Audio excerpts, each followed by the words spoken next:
Solo mode is coming to Apex Legends. We're looking forward to all the announcements coming up in the future to Gamescom, and there's a massive bug in Fire Emblem Three Houses. Let's jump into it.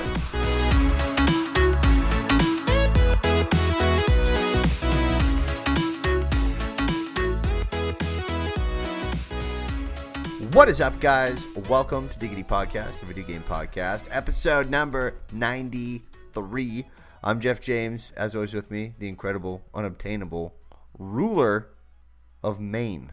Maine? Luscious Brody Fultz. Yeah, going East Coast. Picked up a good one this time. Some lobster, some shrimp. Ooh. You telling me North Dakota's not good? It wasn't doing it for me. I tried it, but we had to move on to another state. You know that the Dakotas actually don't exist.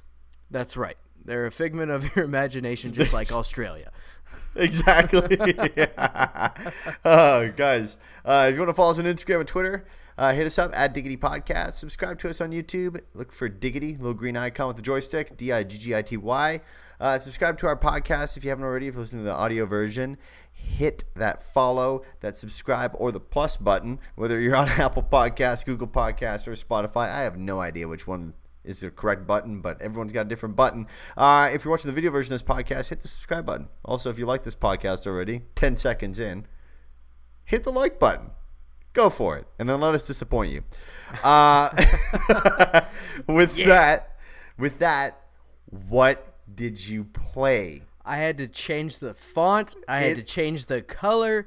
I had to make it bigger. I mean, look at that. But we got here this time. For those who don't know, the show notes that Brody expertly writes each and every single show, it used to be bright green. Evidently, that didn't work for me because I guess it just blended with black and green.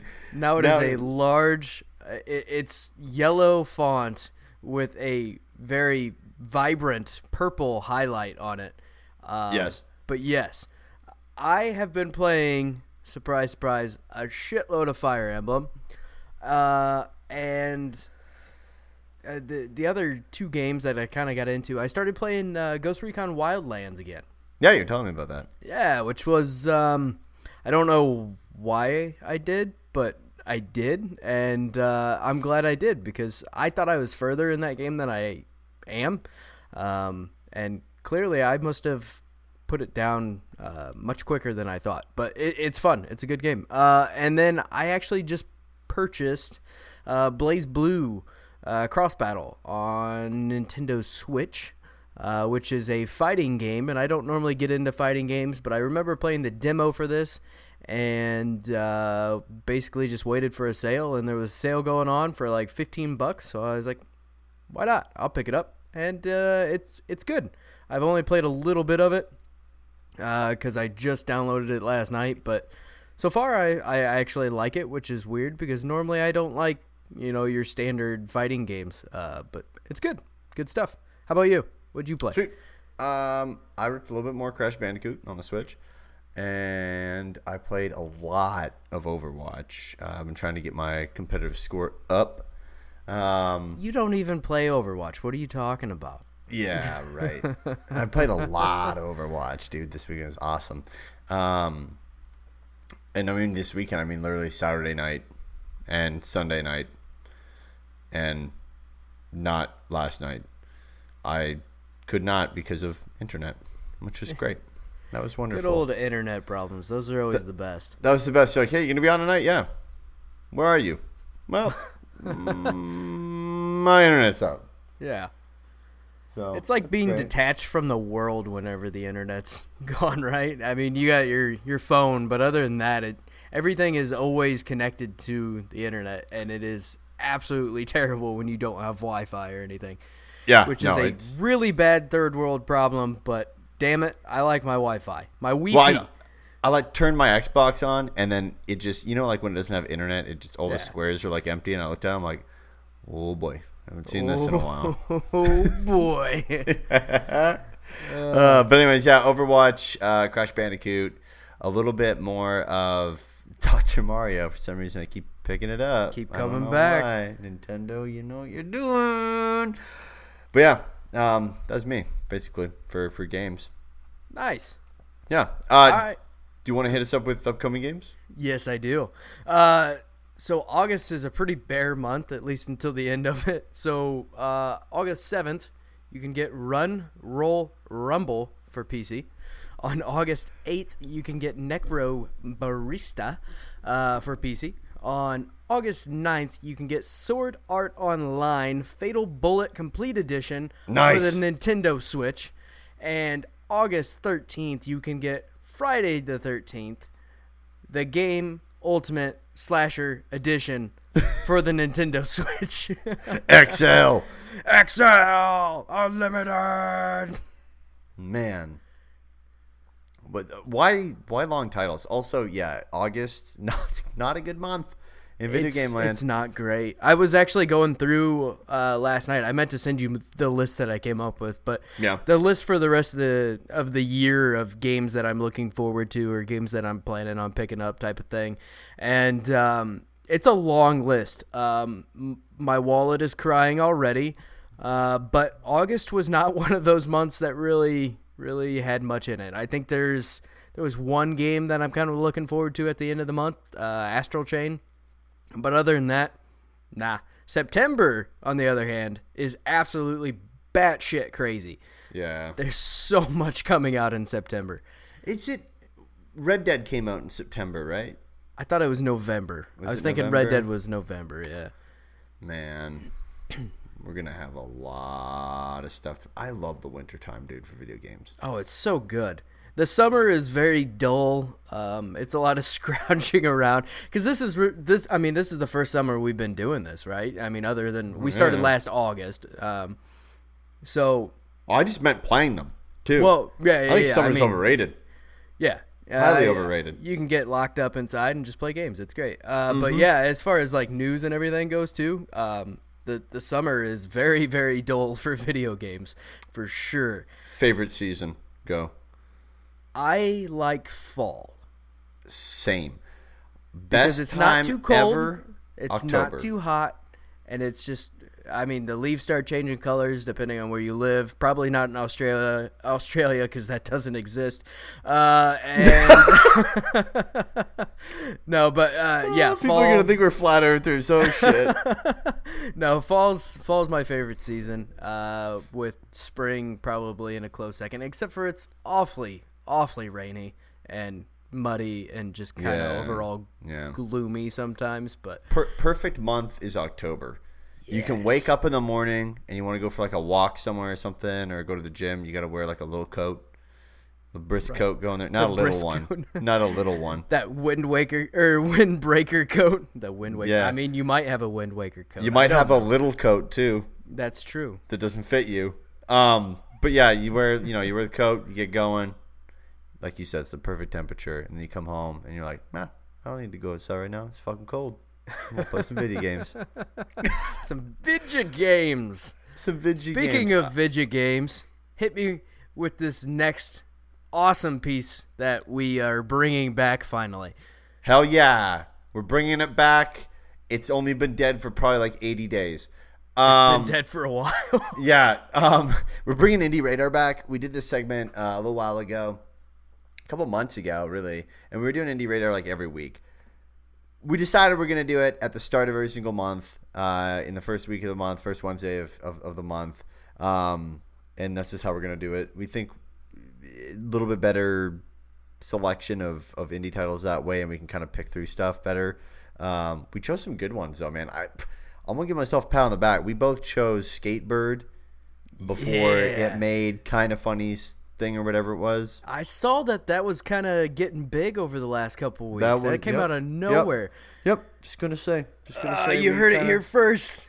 Yeah. This month's Indie Radar is Exception.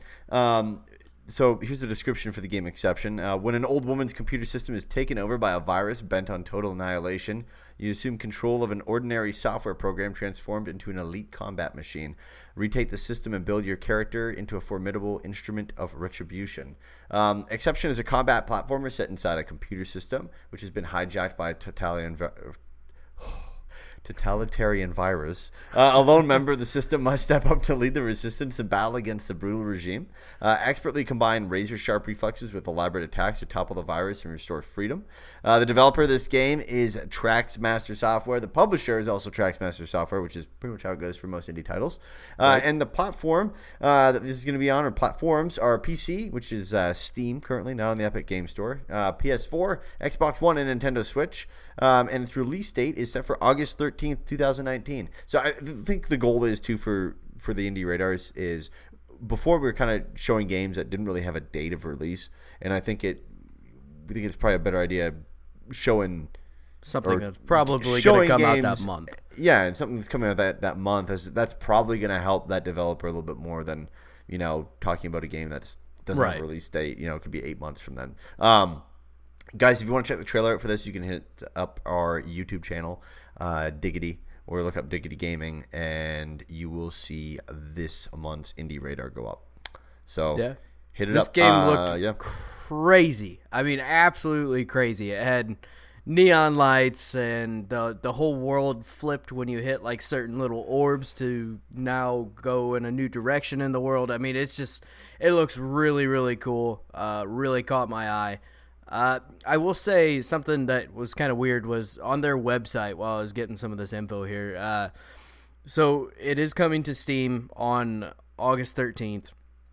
The link on their page to view it in the PlayStation Store wasn't working, so I think it's still coming on August 13th, but it wouldn't link there for me. Xbox One, it was actually coming out August 12th at like 8:00 p.m. It was kind of a weird time, but I just left it August 13th again. And then Nintendo Switch, it is actually coming out on August 13th. So, yeah, this game looks cool. Definitely check out the trailer and maybe give these guys some love. Sweet. Let's get on with the news, my dude. You want to hit us with the news? Yeah, so solo mode is coming to Apex. Hey. Kinda. So in a tweet from the official Apex Legends Twitter page, it was announced that solos are finally coming to Apex Legends. Unfortunately, this will only be for a limited time, at least for now. We'll see if anything else comes out of it, but as of now, it's a limited thing. Get in while you can, if that's really what you've been hoping for. So the tweet reads, next week, only one can reign, the Iron Crown collection event featuring an all-new solos limited time mode begins on August 13th. The tweet also contained a short 25-second video revealing an end date for the event, which is August 27th. This is kind of one of those things that very well could be to gauge how popular the mode's actually going to be, but more than likely it's kind of something to bring people back into the game if they're starting to get away from it, or just Fortnite. Offer something new. Yeah, it's exactly why Fortnite runs events all the time. They got to keep people in and interested in the game and playing their game, because that's how they make money and how they stay on top. So this is cool. Solos don't really do anything for me. I would have honestly liked to see 4-man teams or 2-man teams, one of those options. But hey, for all of you that like to lone wolf it, here you go. Here's your chance. There's no duo. There was rumors of duo. There was rumors of duo quite some time ago. It was like a month after release, and we still haven't heard anything official on that.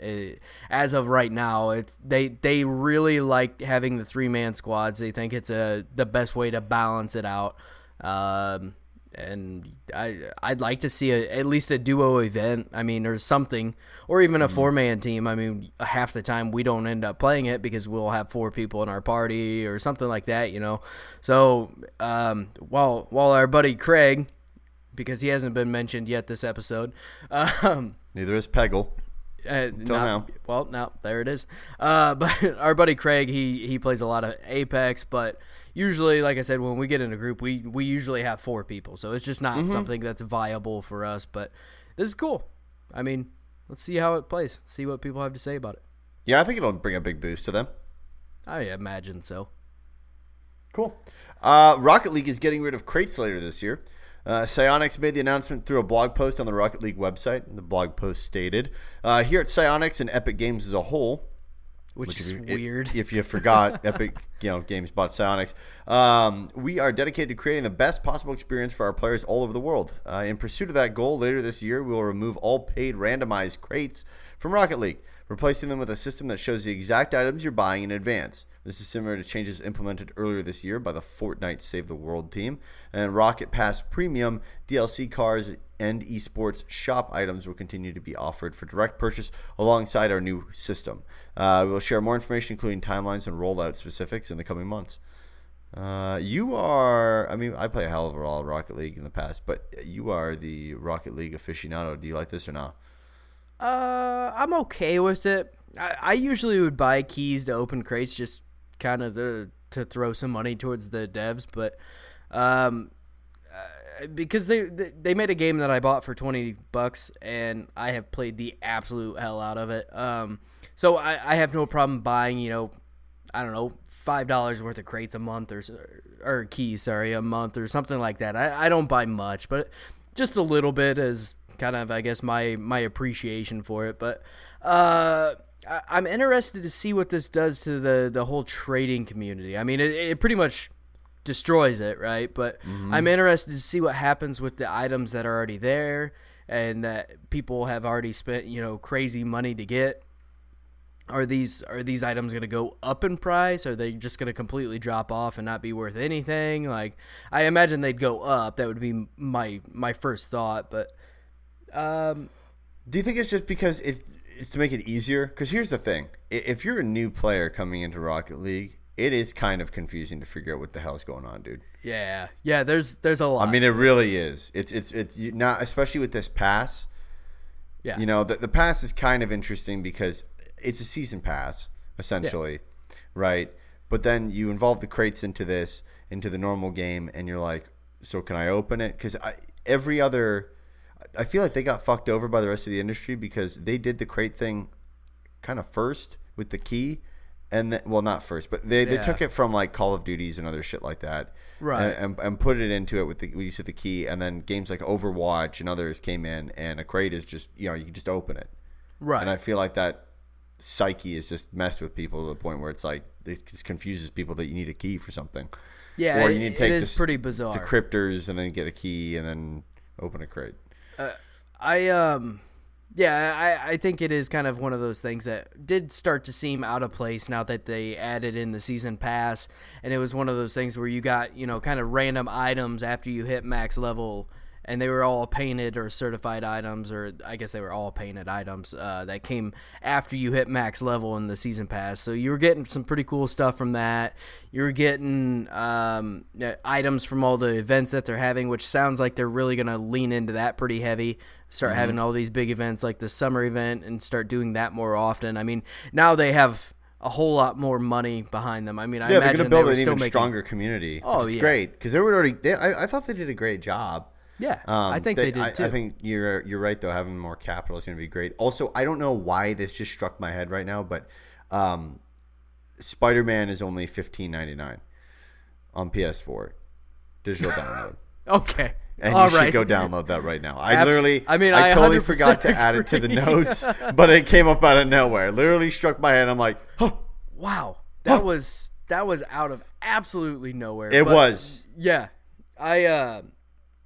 Yeah, sorry. I think the capital behind this is going to be great because I think they're going to get a lot more licensing deals as well. I think, which they were already doing a lot of before Epic bought them, but now I think you're going to see even more of it, and I think it's going to be more often. I want to see a Christmas pack, like how they have the summer pack. I want to see like a Christmas pack, which is like licensed with like different things. Like I want to see like Home Alone. The Griswold's car. Yes. Yes. Dude, I will give you however much money you want for the Griswold car. Yes, like the Griswold's car, and man, what else could it be in there? The tank from Daddy, what is it called? Daddy fucking that one with Arnold. Yeah. Where he goes, who's your Jingle daddy? All the Way. Jingle who's your daddy and what does he do? The tank from Jingle All the Way. Yes. Be awesome. Maybe would some be cars cool. from Die Hard. Yeah. I don't know what's iconic from Die Hard as far as vehicle wise, but It's a I like Christmas it. movie. Yeah, no. Oh. I mean, as far as vehicles, what do you, Wait, choose? wait, A Crown wait. Vic? Is Die Hard a Christmas movie to you? Oh, we're gonna have this debate in the middle of August, beginning of August, actually. Christmas in August. Yes, it's a fucking Christmas movie, Jeff. Agreed. Perfect. DC Universe Online released yesterday on the Nintendo Switch. Hold up. Don't What? go out of order. Oh, did I go out of order? Son of a gun. Oh, my bad. That's right. I just went. You hit me up. So there's a nasty bug in Fire Emblem Three Houses. According to Twitter user TrapSlow2, there's a game-breaking bug that hard locks your save file. TrapSlow2, yeah. Also did provide proof through a Twitch live stream showing the issue happening. So if you choose the Blue Lions at the beginning of the game, before you get to a mission called the Silver Maiden, it always puts you in this like prep screen type thing, and if you save while you're in this prep screen, it hard locks your file, which is not good. That is no bueno. But basically just don't save there. I guess you have an opportunity to save before you ever even get to that part. Just kind of more of a PSA type public service announcement type of thing here. And also another public service announcement. When you're playing a lengthy game that you're dumping a shitload of hours in, you should probably have multiple save files in case this happens, because it's happened to me before and I got screwed and then I just never played the game again. Not on Fire Emblem, but other games. And don't save over the autosave feature. Just leave that, because worst case scenario, you might have to go back like half hour, 45 minutes, up to an hour maybe of time, but that's a lot better than 20 something hours. So multiple saves. Remember it. Do it. Always do it in anything you're putting time into. It is well worth it. Only you can prevent hard locked files. This is true. That is right. What I would mean, our developers mascot be could for probably do that as well, but What would our mascot be for that? Like Smokey the Bear? oh, For only you can prevent forest fires. Who would it be? Gilbert Gottfried. Gilbert Godfrey. I was gonna say you can prevent. Danny DeVito. Yeah, Danny DeVito. Hey, you might have heard, but DC Universe Online released yesterday on Nintendo Switch. What? DC Universe Online is a free-to-play MMO where you can get to create your own hero or villain and fight alongside characters from the DC comics. The game was developed by Daybreak Games and co-published by Daybreak Games and Warner Brother Games. The game was originally released on January 11, 2011, and eventually ported to Xbox and PlayStation, and is now making its way to the Switch. The game is free-to-play, and as I said before, is unique in the way that it does not require a Nintendo Online subscription to play. This game's been around since 2011, my dude. Yeah. It's a good run. Yeah, I didn't realize it had been around quite that long. I knew it had been around for, a good 6 years or so, but I guess I didn't picture it being 8, actually. But yeah, this is cool. It took forever to download. I don't even know if it's done downloading yet. Yeah. It is large. You have to have, I think it was 24 something like that. Holy shit. Yeah, gigs? Yeah, 24 gigs. I mean, it's Wow. it's extensive. Hey, it's done downloading. Hey, congrats. Look- You've got Look at DC that. Universe. Look at it. Wow. Yeah, but I mean, just before we started doing this podcast, it was not downloaded. So, yeah, I have not gotten to play it yet. I have absolutely no input on how it plays on the Switch. I also never played it on really anything else, because when it launched on consoles, I was interested, and then it had the normal thing of having a giant queue to get in to play the game, and I let it sit for a long time, and then I gave up on it and never came back. Sad. What I'm saying is I have very, very poor patience. It's a problem. It's a problem. No, but I'll play it. Hopefully on Thursday, or sorry, the Friday show. Maybe I'll have a little bit of input, but I'm not going to be able to sink very much time into it. So something. It's something. Sweet. Cool. So opening night of Gamescom is going to have some pretty major announcements. Jeff Keighley, he's not a real Jeff because it's not spelled right, but Jeff Keighley posted a tweet yesterday saying more than 15 game publishers will premiere new content and make announcements during Gamescom opening night live, which is... It sounds like it's a Broadway show. It's like Saturday Night Live, yeah. Gamescom, Gamescom.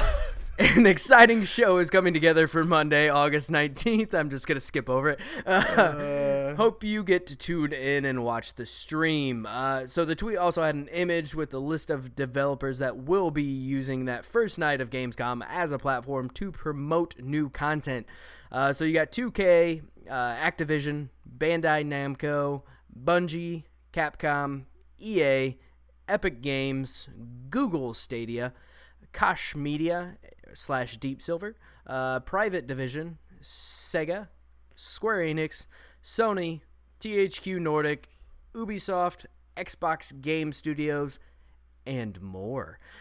So Jeff also confirmed that they will be allowing creators to co-stream opening night live, which is cool, just kind of like the Game Awards, but the problem for us is it's at 11 a.m.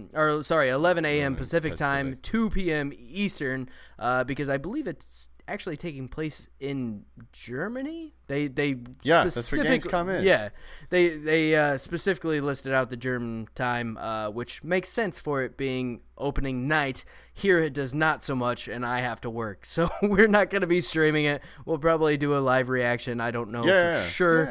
We'll do a reaction for sure.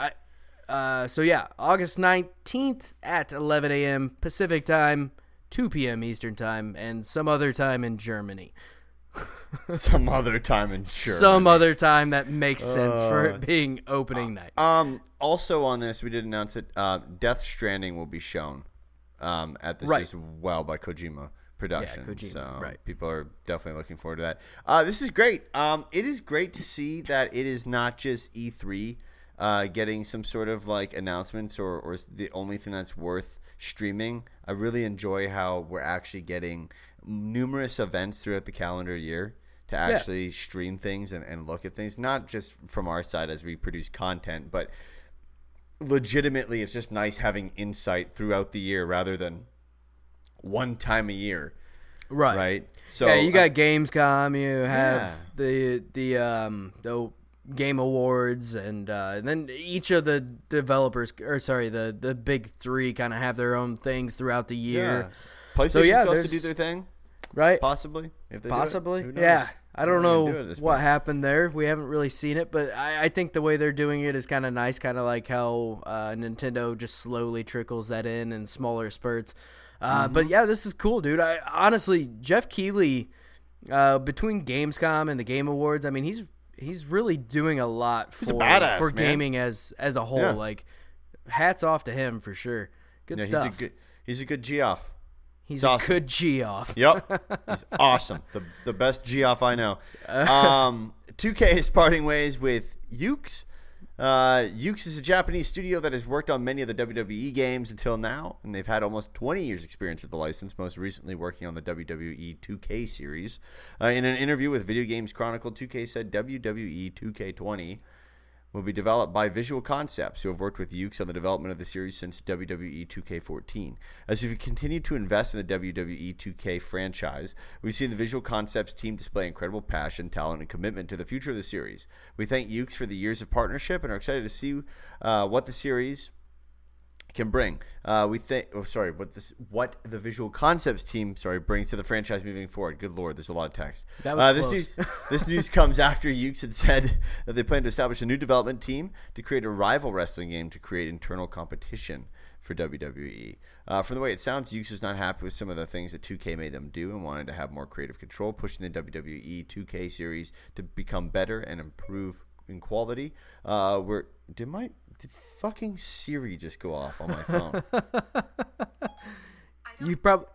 You said series. It probably picked it up. Oh my God. We're trying to launch a new wrestling game. Just of talk course. to her. She misses you. We will retain the WWE team, but we're also aware that our creators are beginning to lose sight of their passion and confidence in becoming focused only on completing assigned tasks. That's not the direction Ukes wants to go in. So in order to compensate, we're going to start a new wrestling project, said Senior Vice President and Producer Hiromi Furuta in a past interview.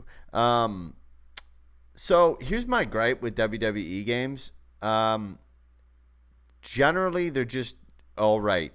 And it's taken a long time for them to be all right. Like 3 or 4 WWE 2Ks ago, they were awful. They were really bad. And now, I mean, my biggest issues with them, and it sounds like nothing's going to change because it sounds like Ukes was probably the people that were going to change it. And now this company, Visual Concepts, I mean, this is just a bullshit thing, PR from the WWE. Basically, the WWE did not like that Ukes was like, hey, guys, maybe we should finish this instead of just relicensing this shit and putting minimal updates to it each year, like extremely minimal.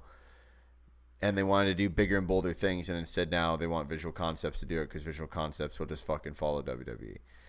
And on top of that, 2K kind of has a huge stain on their name with WWE right now because they mishandled the port to the Switch so poorly that people were pissed. I mean, they were angry. And that would have been a great game for the Switch, too. Oh, yeah. It would have been fantastic, as everything is. But it's just... Not to EA.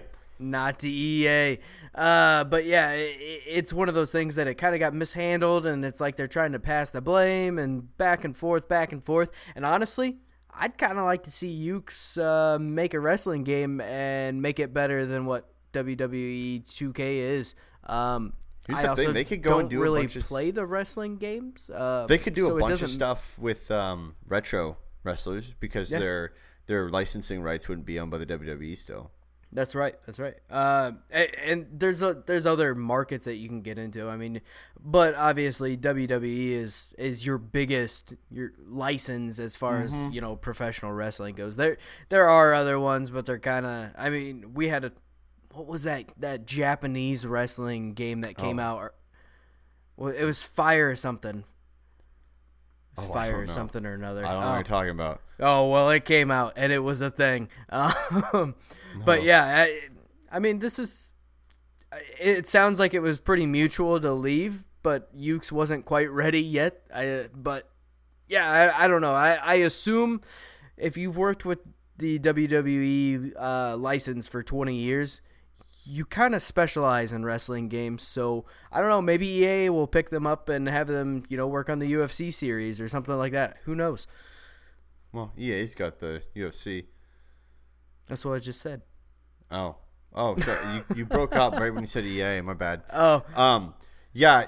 I hope that this works. I mean, when John Cena comes running out of the fucking spark showers on SmackDown. On the TV, and his fucking face looks like it's made out of plasticine. All right, in the game, I'm down for whatever changes happen.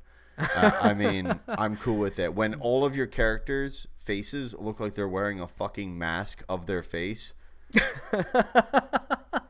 you need to do some shit to your game, bro.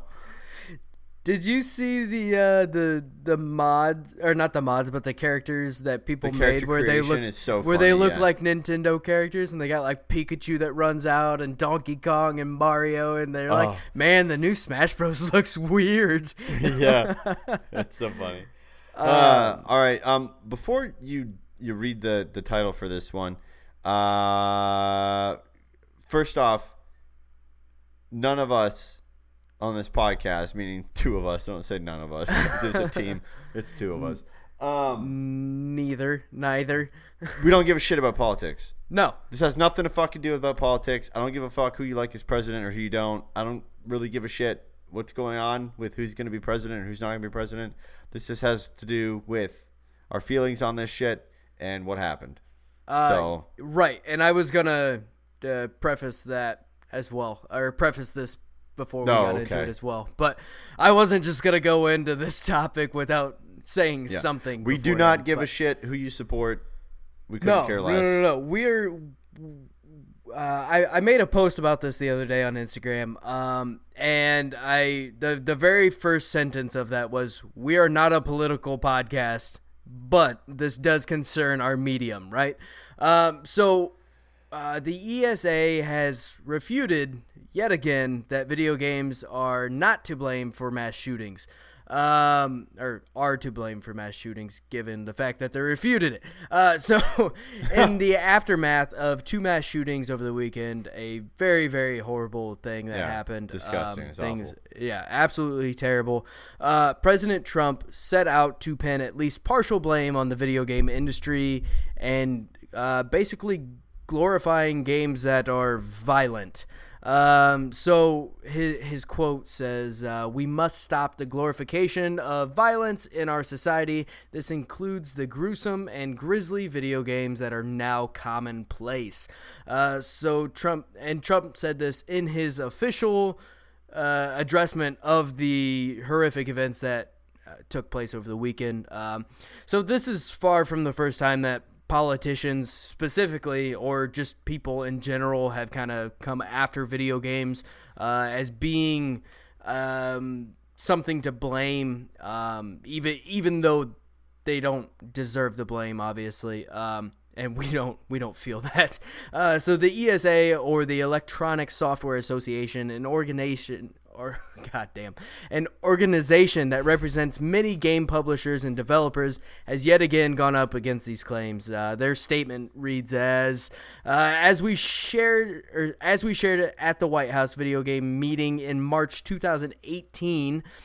Numerous scientific studies have established that there is no causal connection between video games and violence. Oh, shit. It must have been a typo. Sorry. Because it definitely... Yeah. Anyway. So more than 165 million Americans enjoy video games, and billions of people play video games worldwide. Yet other societies where video games are played as avidly do not contend with the tragic levels of violence that occur in the U.S. Video games positively contribute to society from new medical therapies and advancements, educational tools, business innovation, and more. Video games help players connect with family and friends, relieve stress, and have fun. We encourage parents to have concerns about age-appropriate video games and to visit the parentaltools.org to learn more about how to control what games are played in their home. So this is one of those things that comes up every time there's a major event.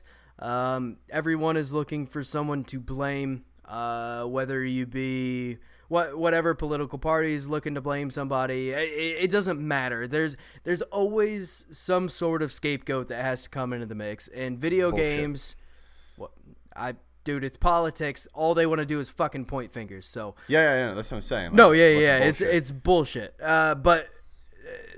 So video games always become a very common scapegoat for violent acts because basically it boils down to a generation that did not grow up with video games, especially not to the level that we have now, are pointing fingers at it because they don't understand video games. They don't understand the effect that it has on people. They don't grasp video games the same way that our generation does, and the generations after us, and so forth. But it's one of those things that it always becomes this easy target, and it's always that easy thing to throw out there where it almost pleases a certain crowd of people.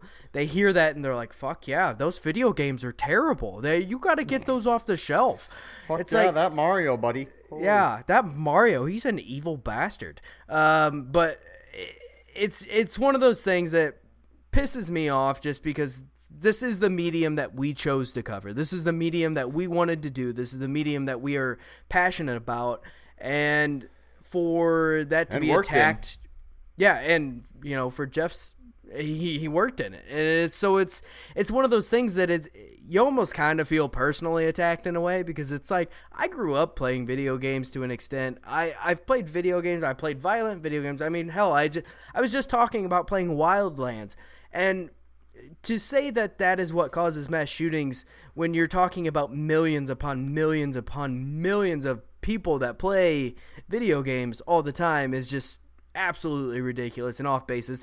That percentage is so absolutely small that there is no correlation between that at all, and it's just it's annoying. I hate it. I'll let you talk now. It's bullshit. It is bullshit. Bullshit. All right, we can end the podcast now. No. Bullshit. Here's my fucking problem with it. And it's going to be great. Tell me what your fucking problem is. I'm going to go off here in a second. I know. I can great. hear it. It's fucking great. Are you ready for this? Here we go. Mm-hmm. Yes, I've worked in fucking video games. Yes, we have a podcast in fucking video games. We create content based on video games. This isn't fucking biased. This is just straight fucking cut of what the fuck is going on right now. Here's the thing. For the last 30 fucking years, no one in Congress knows what the fuck a video game is. Now there's people in Congress, regardless of the fucking party, doesn't matter, who have played video games and play video games now. This shit has been a fucking scapegoat in politics for as long as video games have fucking existed, and this shit's not gonna fucking fly. In the next 15 years, they're fucked. They're not gonna be able to do this. Yeah. If you don't fucking believe me on this shit, go watch Mark Zuckerberg talk to these fucking idiots in Congress that don't even have the fucking audacity to do one sliver of fucking research the night before. Instead, the interns that stand fucking behind them know more about Facebook, know more about technology and all this shit. Yeah. Instead of the actual fucking people that make laws. Yeah. It's just so if my bullshit. name is tied to this on Google, what can you do about it? I run Facebook. Yeah, that's an Google. actual fucking quote. That Google is exactly how Google that says on went down. Facebook, what can you do, Mr. Zuckerberg? I run Facebook. Is Mark Zuckerberg a good guy? No, he's a fucking terrible guy. Right. But he's not. He's at least the guy who's asking the fucking question did no fucking research, and they won't because they don't give a shit. Because all they fucking do is they get money from different fucking things, both fucking parties, and they also don't want to fucking do the work. And half the fucking work is literally just fucking researching shit. Go fucking play a game. Go play a fucking video game, a violent one, and tell me what the fuck happens. Did you fucking kill someone after playing it? No? Well, fantastic. Yeah. Second part of this. People out there, aside from politicians, will say, oh, I don't let my son play video games because it's violent, blah, blah, blah. I let my son play this game and he acted out. You know what's fucking retarded? Nobody uses parental controls. Yes, I'm sorry, I just said the R word. I apologize. I'm continuing on. I shouldn't have said that. My apologies. Nobody uses parental controls. All these parents that come out and continually complain about this stuff know damn well they have parental controls, and they're lazy. They don't do it. They don't do the research when they buy their kids something, and they don't follow through. I'm pretty sure the first or second screen when you turn your Xbox on or your PlayStation asks, do you need parental controls for this? If so, put a pin in. Put a passcode in. What rating of game would you like them to be able to play to? Which leads me to my second point. There is a ratings board just like there are for movies. Yep. Movies, for some reason, don't get complained about anymore. Before it's just movies, video games. Guess what was getting complained about? Music. Any sort of creative medium, whatever one is the biggest one in that era, gets bitched on all the time. Yep. For these things. What was it? Twisted Sister or whatever was like the famous one, and Metallica and Marilyn Manson was like a famous one that got ripped on for it. For movies, horror movies and stuff like that were getting ripped on, all that kind of stuff. Nobody gives a shit about that anymore. Why? Because this is the hottest fucking topic. Yep. This is what all the people are playing that either can't vote right now or they're like our age that understand. So these old ass people in Congress that have been there all their life just bitch about these things and say, we'll just put it on that. We'll just put it on Jeff and Brody. Yeah. We'll just put it on Jeff and Brody because they're not going to come to Congress and fight this shit. No way. And like you said, in 10, 15 years, this isn't going to be an issue because the people that are going to be in Congress have played a fucking video game. They've played games because as that generation moves out of Congress and things, it no longer is this issue of this disconnect between technology and leadership. And now it becomes a normal thing. And like you said, parent your fucking kids. I am a parent. I have 2 children. I don't let them play games that are not appropriate for their age. Everything has parental controls now.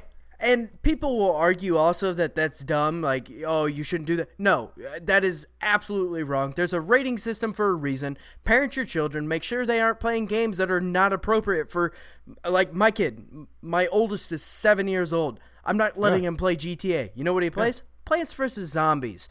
Garden Warfare. He plays Lego games. He plays games that are appropriate and rated for his age. Yeah, at most, they might be an E10 plus, and I've played the game and I know what's in it. Quit being lazy. The disconnect between, my kid wants GTA, but I don't know anything about it, so I'll just get it for him. No, that's fucking wrong. That's wrong. It also absolutely wrong. It pisses me off too, because you go into a GameStop and there's 3 fucking fail safes, dude, for something like that. So I'm gonna buy Grand Theft Auto. I might be a parent. I don't know what the fuck's going on. I'm in a GameStop. The GameStop clerk is gonna ask me for either ID or it's gonna say, "Are you buying this for your son?" That's what they should be doing. Do they do it all the time? Doubt it, but they should be doing that. You go to Walmart and you look like you're 17. They're gonna ask you for your ID.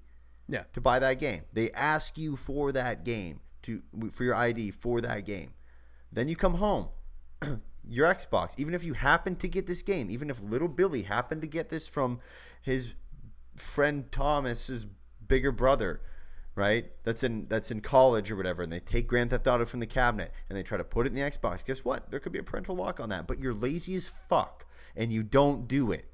I don't get it. People complain about the YouTube shit too, where they're like, "There's violent videos on YouTube." Use YouTube Kids, you fucking lazy son of a bitch. There's a Netflix Kids. There's a kids version of everything. They make it as easy as possible. Kids App Store. There's a fucking Kids App Store. There's an app you can download to track where the fuck your kid is and what your kid's doing on their iPhone.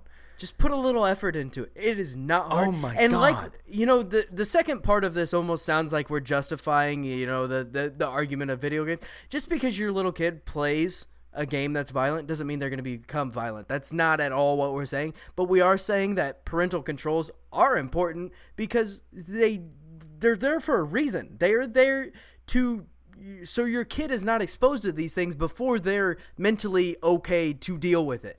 And my 7-year-old has the maturity of a 15-year-old. Really? You think so? Because that's not how this works. I highly doubt it. The percentages of that happening are under 1%. So go ahead and get out of here with that. Control your kid. Look at what your kid's doing. Be involved in your kid's life. It's not that hard. Just do it. No, it's not that hard at all. There are so many fail safes, and they're there for people who are okay with their kids playing games that might be a little bit more, but they're over their age limit, but they want to supervise them. And then there's people who are worried about it. Yeah. Literally, it is there for both parties. There seems to be one party that bitches about it all the time, and it's the party that doesn't use the fucking features that literally solve their problem. Right. Makes no sense. Literally, nailed it. I could not take if I had a son or a daughter and they were 6 years old and I wanted to go take them to see Saw 72. I couldn't fucking take them to go see that because the person at the ticket center would go, "Sir, this is an 18 movie. Right. This is an R-rated movie. Yeah. You cannot take your daughter or son here." And what would I do? I would leave. Right. But for some reason, we pick up a fucking game and we can't look at the little square in the bottom right corner that says M for mature. And the reasons why on the back of the box as to why it's rated for that. Sex, drugs, murder. Nor could we just use something called Google on our fucking phones. Yeah. For 2 minutes in the aisle of a Walmart while our child is asking for the video game. This is the other thing too. Video games do not fucking make people violent. You know what makes people fucking violent? Not getting fucking help. People not giving a shit about people.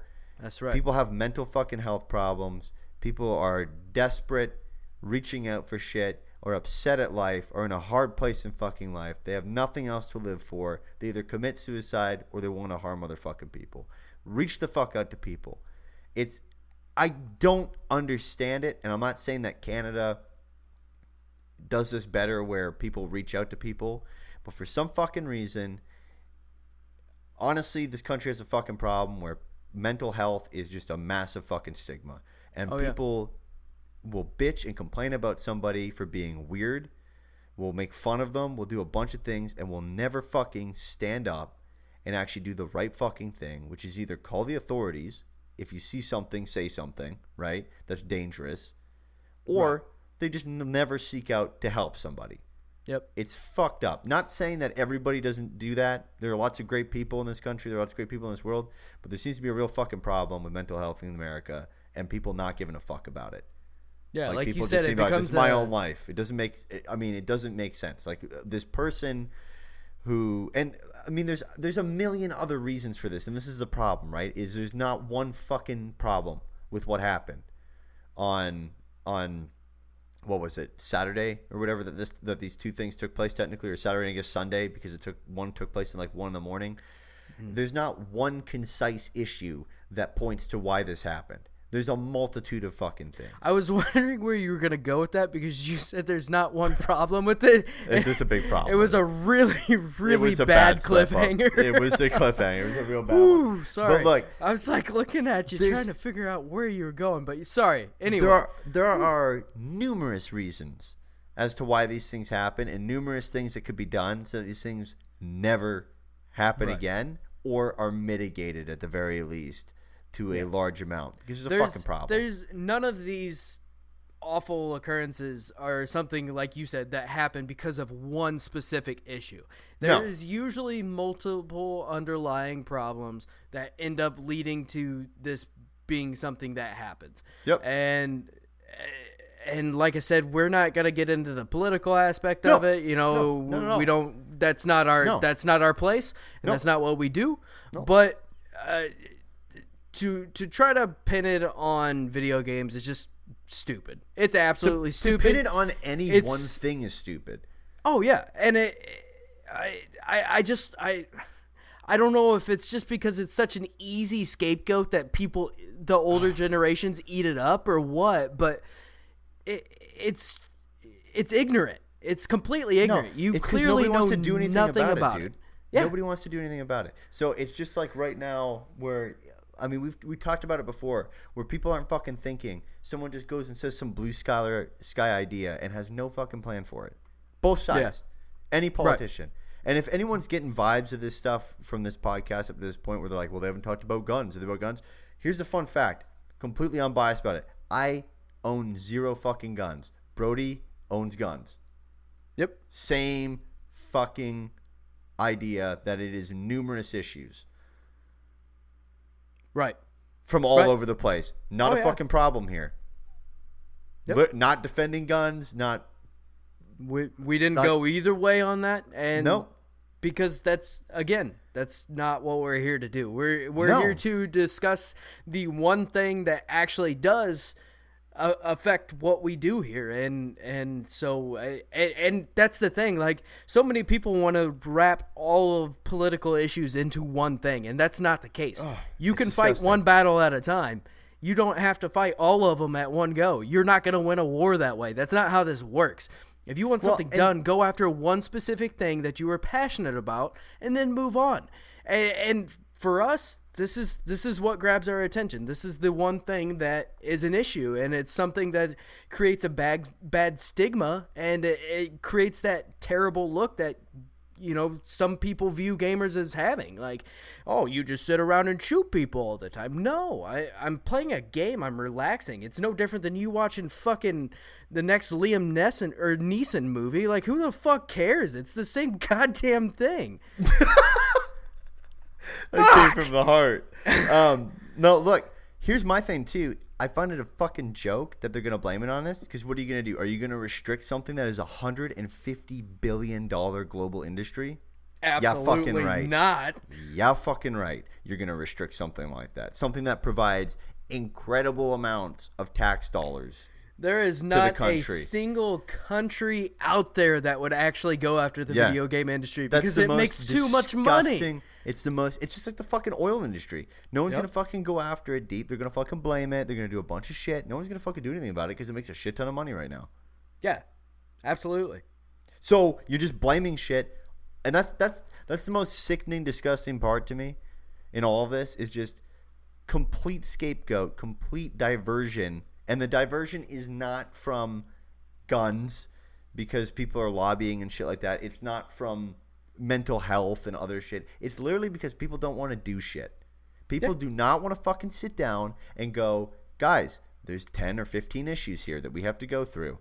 That's a lot of work. Nobody wants to fucking do that. Right. So they're going to fucking sit there and scapegoat it. And it's not just the president who's fucking said this shit. And it's not even just from the Republican or the Democratic side. Yeah, not even close. There's been numerous presidents that have done this in the past of all various parties to, go against creative mediums in this way. There's been numerous people in Congress, governors, all over the fucking place, mayors, everybody that have attacked video games and other forms of creative media with very different party affiliation. So it's not an attack on one individual, what they say. It's just a fucking joke of how it's just the politics most recent works example nowadays.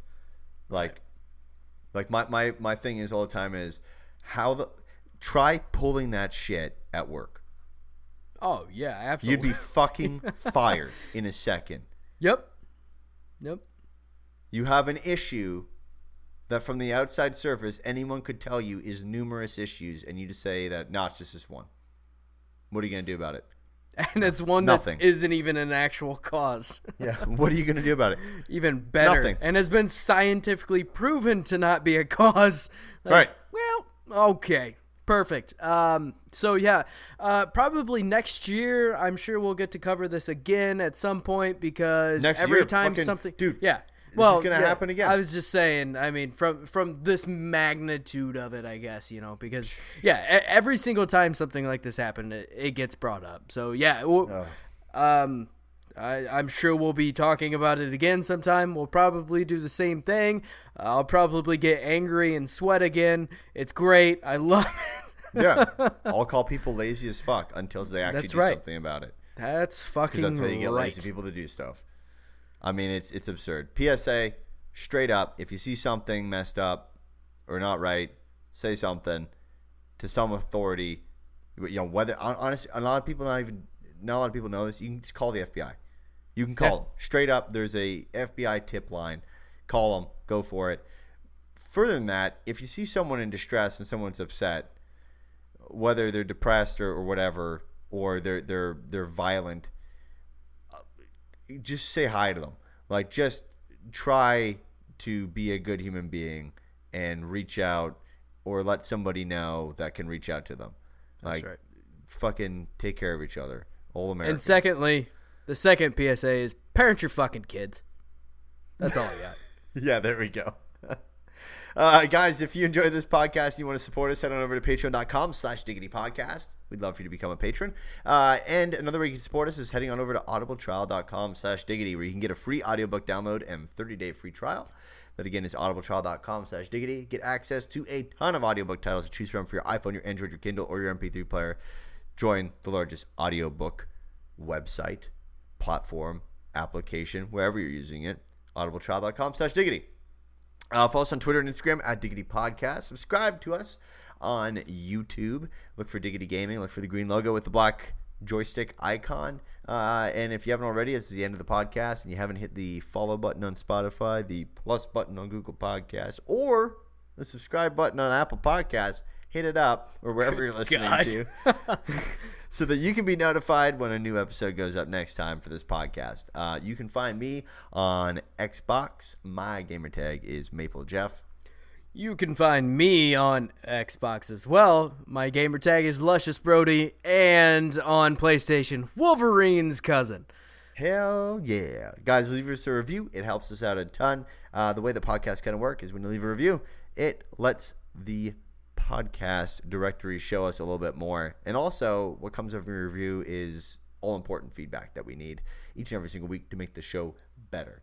And until next time, guys, see ya. Take care of each other. And we will see you for the Friday show. See ya. I'm Batman.